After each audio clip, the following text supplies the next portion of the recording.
pinom ben yang ayan chidi Pinom kupanyal yang ayan chidi Pinom kupanyal yang ayan chidi Pinom kupanyal yang ayan chidi Nyale pinom ben yang ayan chidi Pinom kupanyal yang ayan chidi Jenga biagi nyale wan chien dia toy Kubiya tanabi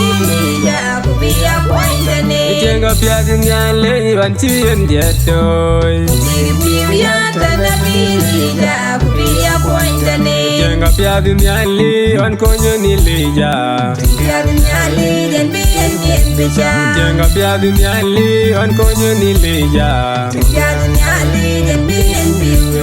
Alo nyale etong Jordan pasino biudek pasino miecham Bandiri Yesu kegawun nyali kakek piwa Alo nyale etong Jordan pasino biudek pasino miecham Bandiri Yesu kegawun nyali kakek piwa Wera lo nyale etong Jordan pasino biudek pasino miecham Bandiri Yesu kegawun nyali kakek piwa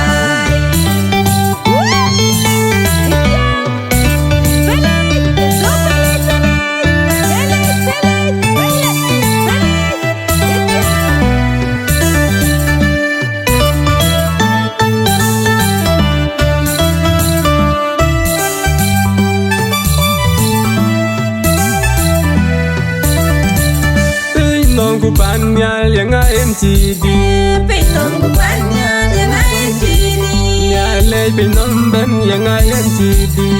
Pinom kupanyal yang ayan chidi Pinom kupanyal yang ayan chidi Pinom kupanyal yang ayan chidi Nyale pinom ben yang ayan chidi Pinom kupanyal yang ayan chidi Jenga biagi nyale wan chien dia toy Kubiya tanabi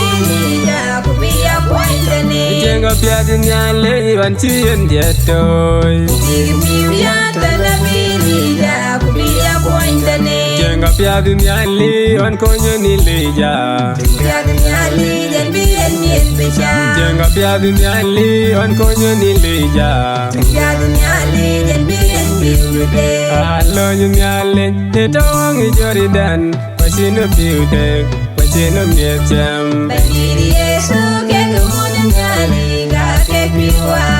Alo nyale etong Jordan pasino biudek pasino miecham Bandiri Yesu kegawun nyali kakek piwa Wera lo nyale etong Jordan pasino biudek pasino miecham Bandiri Yesu kegawun nyali kakek piwa Balok tam nyale kubo piada ware Bandiri Yesu kegawun nyali kakek piwa Balok kuluang bang kubo piada ware Bandiri Yesu kegawun nyali kakek piwa Balok tam nyale kubo piada ware Bandiri Yesu kegawun nyali kakek piwa Balok kuluang bang kubo piada ware Bandiri Yesu kegawun nyali kakek piwa Balok tam nyale kubo piada ware Bandiri Yesu kegawun nyali kakek piwa